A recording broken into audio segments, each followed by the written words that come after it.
이 아침 주시는 말씀은 시편 69편입니다.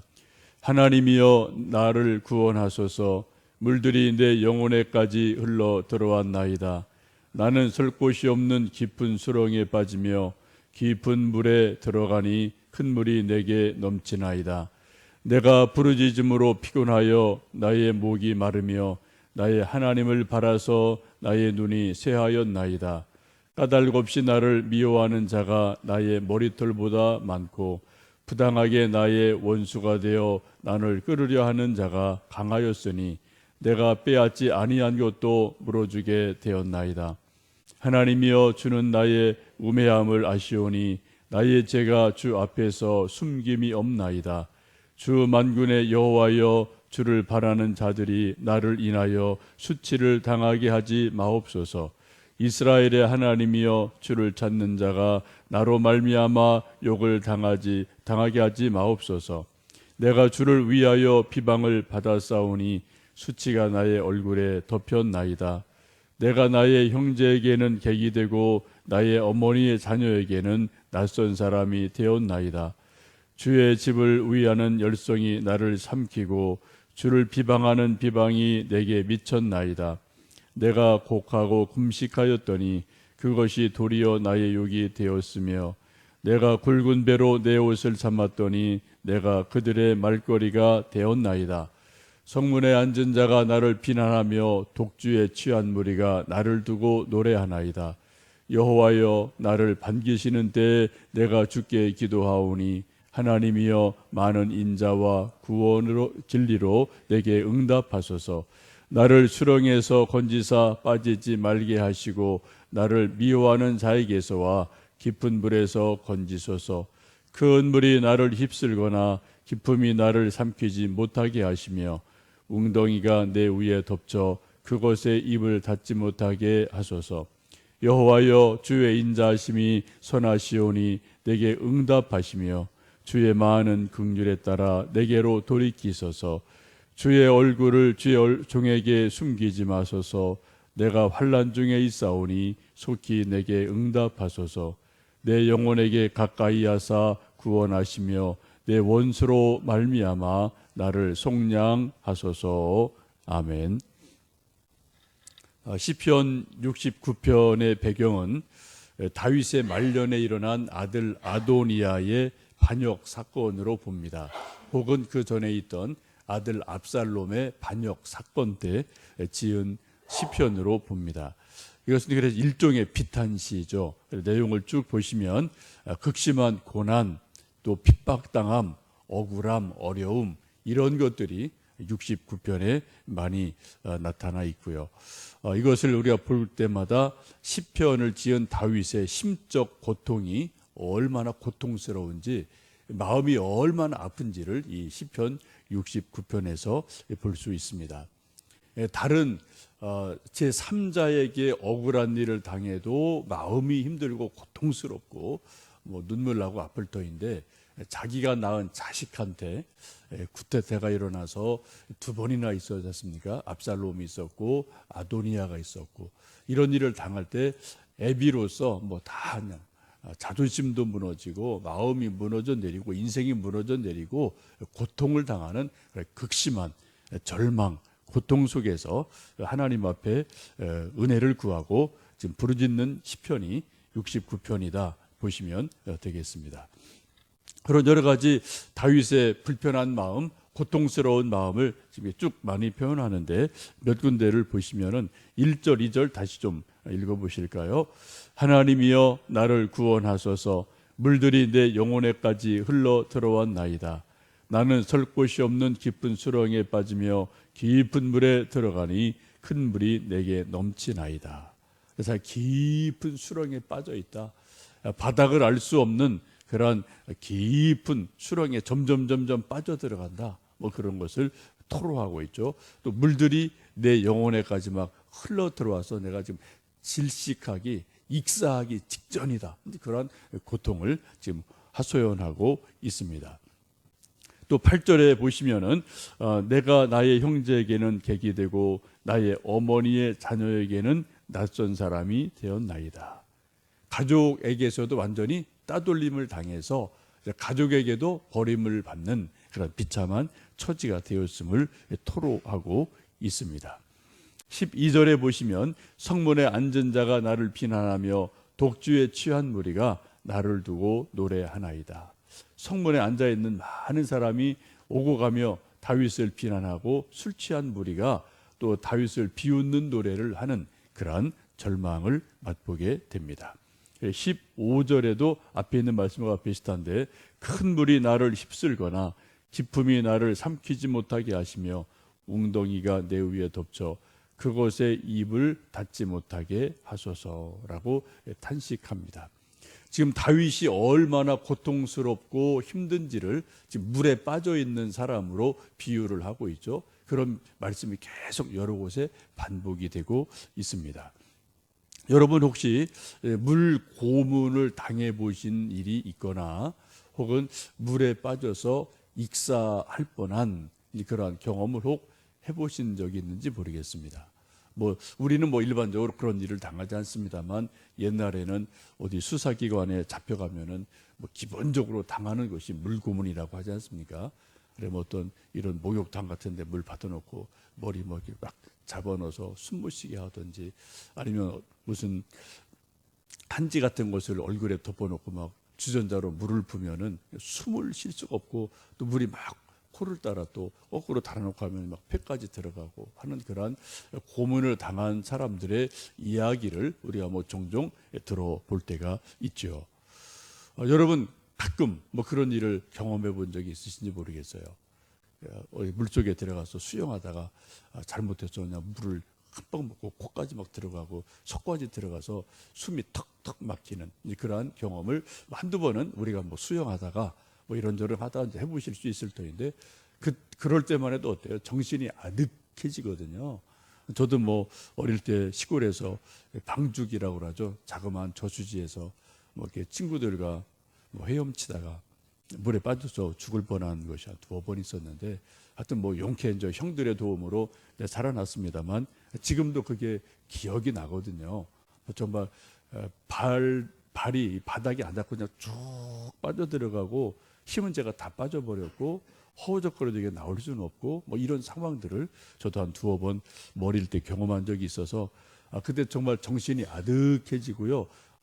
이러다 이렇게 해서 죽는 거구나 이런 어떤 그런 공포, 두려움이 좀 쫙 엄습을 하는 그런 것을 아주 짧은 시간이지만 경험을 해본 적이 있습니다. 근데 지금 다윗은 아들의 반란으로 인해서 쫓겨다니고 절망스러운 상황을 당하면서 1절에 있는 것처럼 어떻게 해요? 물들이 그냥 목이 아니라 영혼에 스며들었습니다. 자기 영혼에 자기를 삼키려 하는 물이 쫙 들어오는 그런 고통스러운 것을 지금 토로하고 있습니다. 왜 이런 고난이 다윗에게 있었을까요? 그 이유를 우리는 다 알 수 없습니다만 일단 성경을 보시면 밧세바의 사건이 큰 요인이 됩니다. 그래서 대대로 칼이 너희 집에서 떠나지 않는다 그런 말씀을 하신 것이 밧세바 우리아 사건 때문에 분명히 있음을 보게 되는데 오늘 4절에서는 다윗이 자기가 먼저 하나님께 받을 만큼 벌은 다 받았지 않았나 그런 생각을 하는 것 같습니다. 4절에 그렇게 이런 고난을 당하는 모습을 그렇게 토로를 합니다. 4절 말씀을 읽습니다. 까닭 없이 나를 미워하는 자가 나의 머리털보다 많고 부당하게 나의 원수가 되어 나를 끌려하는 자가 강하였으니 내가 빼앗지 아니한 것도 물어주게 되었나이다. 지금 다윗이 아무리 생각해도 아들들이 그렇게 아버지한테 칼을 겨누고 반역을 할 이유가 없거든요. 물론 한편에 알 거예요. 내가 옛날에 하나님 말씀처럼 우리야 밧세바 사건이 이게 나를 떠나지 않는구나 그런 마음이 있었겠지만 이미 그런 것이 여러 번 자기 고난을 당했기 때문에 죗값을 치른 것으로 여겼던 것 같습니다. 지금 이 상황에서는 4절의 말씀처럼 까닭 없이 나를 미워하는 자가 머리털보다도 많습니다. 나를 미워하는 사람이 한두 사람만 있어도 엄청 인생이 괴롭거든요. 그저 따라다니면서 그냥 험한 말하고 나를 정말 있는 말 없는 말 욕하고 괴롭혀도 정말 인생이 괴로운 거죠. 근데 지금 여기서는 뭐예요? 까닭 없이 미워하는 사람이 머리털보다도 많다고 그래요. 수백 수천이 되는 그러한 일이 있습니다. 부당하게 나의 원수가 돼서 그들이 나를 끊으려고 해요. 죽이려고 해요. 내가 빼앗기지 않은 것도 내가 빼앗지 않으냐는 것도 그래서 물어주게 되는 그런 억울한 일을 당하게 됩니다. 이 4절의 말씀을 한마디로 말씀드리면 다윗이 까닭 없이 부당하게 억울한 일을 당한다라고 말씀할 수 있겠습니다. 우리가 인생을 살면서 억울한 일을 당할 때가 참 많습니다. 근데 우리가 억울한 일을 당한다는 것은 몇 가지 전제가 있어요. 오늘 본문에 있는 것처럼 어떤 분명한 그 죄가 없는 거죠. 까닭이 없을 때가 있어요. 근데 대부분 우리가 이런저런 고난 당하는 것은 인과관계가 있거든요. 내가 잘못 말한 것, 내가 뭐 먼저 미워한 것, 내가 실수한 것, 이런 인과관계가 있어서 이게 돌고 돌아서 서로 미워하는 게 이게 뭐 보통 우리의 미움이 아니겠습니까? 근데 지금 억울하다는 것은 그런 인과관계가 특별하게 없는 거죠. 내가 저 사람에게 아니면 이런 일에 내가 정말 내가 깨끗한데 내가 잘못한 것이 없는데도 그 사람이 100% 그냥 나를 그냥 억울하게 하는 일이 가끔 있어요. 가끔. 이게 지금 다윗이 이제 그런 일을 말하는 거죠. 이제 그런 경우에 정말 우리가 억울하다라고 말할 때가 있습니다만 곰곰이 보면 우리 인생에서 뭐 정말 억울한 일은 거의 없어요. 다 인과관계가 이렇게 저렇게 있기 마련입니다. 그런데 지금 다윗은 정말 까닭 없이 내가 억울한 일을 당한다라고 아픔을 토로하고 있죠. 베드로전서 2장에 보시면 비슷한 말씀을 사도 베드로도 합니다. 부당하게 고난을 받아도 하나님을 생각함으로 슬픔을 참으면 이는 아름다운 것이다. 그러나 죄가 있어 매를 맞고 참으면 무슨 칭찬이 있겠느냐. 선을 행함으로 고난을 참으면 하나님 앞에서 아름다운 것이니라 라고 말씀하시면서 예수님도 부당하게 고난을 당하셨지만 매를 맞고 십자가 지셨지만 우리를 위해서 부당한 고난을 당하지 아니하셨느냐라고 말씀하시면서 그 초대교회가 고난당하는 시대였기 때문에 예수님 때문에 부당하게 고난을 당하고 옥에 갇히고 매를 맞으면 예수님을 생각하고 참아라. 그리하면 그것이 하나님 앞에 아름다운 것이다 라고 말씀을 하고 있습니다. 혹 여러분 지금 이 말씀을 함께 읽으시면서 또 이 묵상을 하시면서 혹시 누구 미운 사람 혹은 내가 미움을 당하거나 억울한 일을 당한다고 생각하시는 게 있으십니까? 그거 잘 보셔야 돼요. 인과 관계가 있으면 그거 풀으셔야 돼요. 근데 정말 다윗처럼 또 베드로서에 있는 말씀처럼 100% 내가 선한데 억울하다. 이거는 좀 문제가 있을 수 있죠. 근데 그럼에도 불구하고 어떻게 하라고요? 하나님을 생각함으로 예수님의 십자가를 생각함으로 참으면 어떻다고요? 그것이 하나님 앞에 아름다운 거다. 그래서 하나님이 그것을 아신다라고 분명하게 말씀을 하고 있습니다. 이런 억울한 일을 당한 다윗이 어떻게 이런 상황에서 반응을 하고 있습니까? 10절, 11절 말씀 읽겠습니다. 내가 곡하고 금식하였더니 그것이 도리어 나의 욕이 되었으며 내가 굵은 배로 내 옷을 삼았더니 내가 그들의 말거리가 되었나이다. 너무 억울해서 어떻게 해요? 지금 울며 금식하며 기도합니다. 근데 그게 또 그 반대자들이 적골에 또 뭐 금식한데 또 적골에 또 뭐 기도한데 오히려 비웃는 거죠. 또 굵은 배옷을 입었어요. 회개한다는 의미이죠. 그랬더니 또 이것이 사람들 눈에 보이면서 아이고 뭐 저딴에 또 뭐한데 라고 오히려 비난받고 말거리가 되는 그러한 참으로 답답한 상황을 지금 다윗이 처하고 있습니다. 이러한 상황에서 다윗이 기도하면서 하나님께 바라는 것이 무엇입니까? 13절에 나와 있죠. 우리 13절을 읽습니다. 여호와여 나를 반기시는 때에 내가 주께 기도하오니 하나님이여 많은 인자와 구원의 진리로 내게 응답하소서. 하나님이 내 기도를 아신다, 들으신다, 언젠가는 나를 반겨주실 것이다 라는 것을 분명히 믿고 하나님께 기도를 드립니다. 어떤 마음으로 기도를 드립니까? 많은 인자와 구원의 진리로 내게 응답하소서. 하나님의 언약하는 반드시 인자하심으로, 긍휼하심으로 내게 응답하실 것이다. 나를 구원하심으로 응답하실 것이다. 이것을 분명히 믿는 믿음으로 하나님 앞에 자비를 구하며 응답을 기다리며 기도를 하고 있습니다. 17절도 비슷한 말씀이죠. 17절 읽습니다. 주의 얼굴을 주의 종에게서 숨기지 마소서. 내가 환난 중에 있사오니 속히 내게 응답하소서. 역시 지금 하나님의 응답을, 구원을 기다리면서 이 환난에서 나를 구원해 주십시오. 하나님의 자비로우신 얼굴을 내게 보여 주십시오 라고 원하며 기도를 합니다. 여러분, 기도가 무엇일까요? 기도를 한마디로 말씀드리면, 하나님, 내 소원이 이런 겁니다. 이것 좀 이렇게 해주세요. 저건 저렇게 해주세요. 이것도 기도예요. 아주 중요한 청원 기도이죠. 지금 이 말씀을 쭉 보시면은 지금 다윗이 기도하는 것은 딱 한 가지 마음밖에 없어요. 하나님, 나를 좀 불쌍히 여겨 주셔서 나를 좀 긍휼히 여겨 주세요. 나를 좀 긍휼히 여겨 주세요. 나 좀 도와주세요. 이게 지금 이 69편의 기도 가운데 쭉 흘러가는 그러한 기도인 것을 봅니다. 여러분, 기도의 정신은 하나님을 설득하는 데 있지 않습니다. 하나님, 이건 이렇게 해주셔야 됩니다.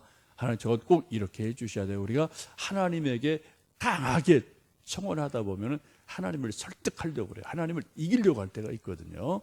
때로 필요할 때가 있겠습니다만, 그러나 정말 기도의 정신은 뭐예요? 하나님, 나를 좀 불쌍히 여겨주세요. 내게 긍휼을 베풀어 주세요. 나는 정말 무능합니다. 나는 죄인입니다. 나는 아무것도 할 수 없습니다. 하나님 좀 나 좀 도와주세요. 살려주세요. 이것이 기도의 가장 중요한 정신이죠. 그래서 우리가 때로 뭐를 해요? 금식합니다. 자기를 치는 거죠. 때로 작정기도를 합니다. 때로 철야기도 합니다. 때로 여러 가지 또 묵상하며 기도합니다. 여러 기도 형태는 어떻든 간에 기도의 정신의 가장 중요한 것은 하나님, 내게 긍휼을 베풀어 주십시오. 좀 나를 불쌍히 여겨 주셔서 나를 좀 구원해 주세요 라고 자기를 하나님께 한껏 가장 낮게 낮추는 것, 그때 우리가 낮출 때 하나님이 부어주시는 은혜가 낮은 곳에 임하지 않습니까? 여러분, 물은 이렇게 꼭대기 이런데 그릇 엎어놓으면 절대로 물 안 고여요. 물이 어떻게 고여요? 그릇을 이렇게 낮게 만들 때 계곡에 물이 고이지 않습니까? 우리 마음도 정말 한껏 하나님 앞에 낮추고 낮출 때, 그때 그곳에 하나님의 긍휼이, 하나님의 은혜가, 하나님의 응답이 임할 줄로 믿습니다. 혹시 이 아침 기도하시면서 어떤 인과관계 때문에 미움 당하고 어려운 일이 있다면 그것을 하나님 앞에 풀어서 긍휼을 구하며 서로 용서하는 기도를 하시면 좋겠고요. 까닭없이 어려운 일을 혹 당한다 할지라도 오늘 다윗의 마음처럼, 또 베드로 전서에 있는 말씀처럼 하나님을 생각하고 십자가 생각하고 참고 기도할 때 하나님이 이김을 주시고 아름다운 것으로 응답해 주실 줄로 믿습니다. 함께 기도하겠습니다.